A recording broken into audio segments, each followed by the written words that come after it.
thousands of years, men and women have fought and died to preserve freedom for their sons and their daughters, for their brothers and sisters, mothers and fathers.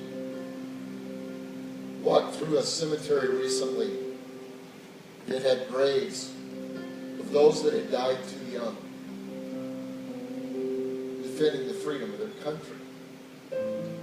As I looked at those graves, I thought freedom is never free.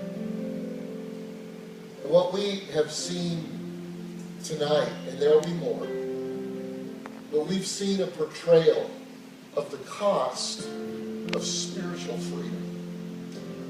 We've seen the spiritual dynamics maybe behind the scenes. We saw that Jesus died so that we can be free. Barabbas in chains. Perhaps Barabbas is the first one who ever really experienced Jesus dying so that he could be free. The chains can represent a lot of things in our lives. It represent things that we say and we wish that we wouldn't have.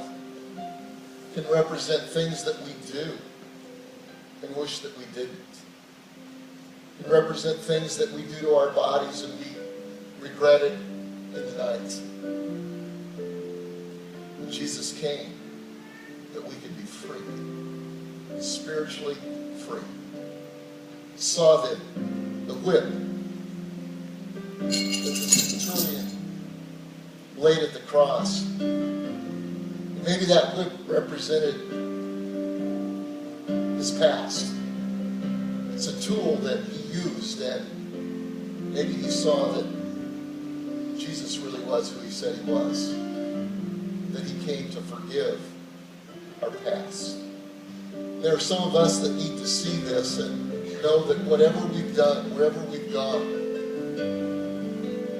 that Jesus came to set us free from our past. And some of us tonight, maybe we need to know that.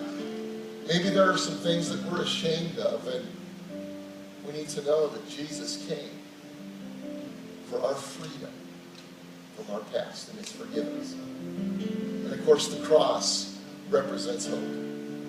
It's hope for all of us. And Jesus died, that we might have life. And what I want to do is I just want to pray with you right now. Maybe I know that there are, in a crowd like this, there are some of us who we need to know about freedom from the things that bind us. And we need to know about the fact that Jesus died for our sin and for our past. And we need to know that there is hope that we're going to experience in just a few minutes in a resurrection. But I want to take just a minute. Maybe everybody in this place would just bow. Let me pray for you just a minute. God, I thank you for those who have gathered here today. I thank you for the truth of the story that we've seen, that freedom isn't free. It wasn't free for Jesus. He suffered and he died for us so that we could be free from the things that bind us. We could be forgiven of our past and that we could have hope for the future. And God, I pray that there are some of us here that are personalizing that right now and receiving it, because it's not any good to us unless we receive it. So right now, we just receive the death of Jesus Christ in our place. We receive his victory over sin that we're going to see in just a minute. We're going to walk in newness of life. We ask it in Jesus' name. Amen. Amen. I wonder, we've got one more song before we kind of get to the rest of the story. And I thought as we did, maybe we'd worship just a little bit. And perhaps there's an area in your life that represents an area that you've been bound in, or maybe it's a memory from the past that's been so hard to get through.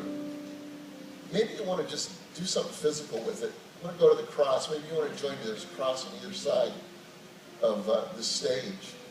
Take a little piece of paper that is kind of like a symbol, kind of like one of these tools that we have up here. Maybe you pin it to the cross and you say, God, tonight I'm receiving your freedom from this thing that binds me. I'm receiving forgiveness from my past.